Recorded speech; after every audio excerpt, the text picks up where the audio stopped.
how would you describe the negotiations right now? What is the situation? Of course, they are too slow. We need much quicker pace. There must be more political will in the negotiations, and that's really what EU tries to show.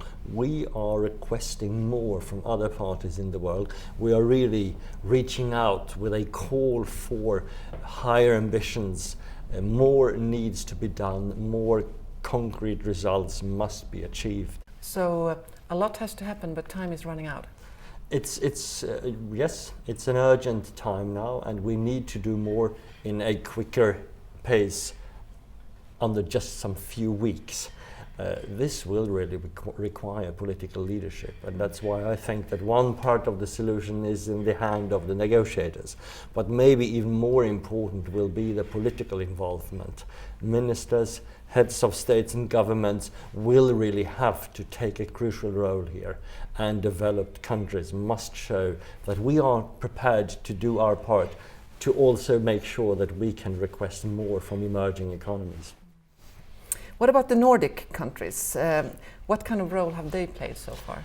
First of all, a very strong and important role. I mean, compared to how big our countries are, we have played really an absolutely important role, and that's of course the case with Denmark as the chair for the meeting in Copenhagen. The Swedish presidency for EU is also natural, but I think countries like Norway, like Finland, has also really shown their great ambitions and also their involvement on an international level, as well as Iceland, that has really also shown high ambitions in line with EU. So there is really a Nordic involvement and commitment that is very strong. We also have experiences ourselves, which not at least is the case in Greenland.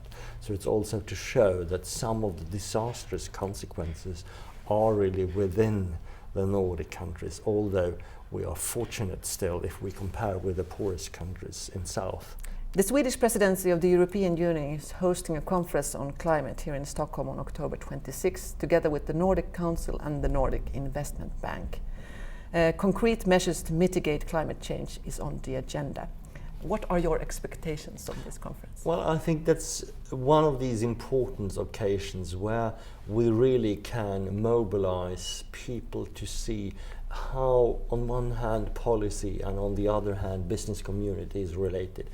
If we really want to create the right solutions for the future, we need people's awareness and commitment, but we also need clear political actions and measures decided by politicians. And a third absolutely important element is the business community's involvement, commitment, and real move forward.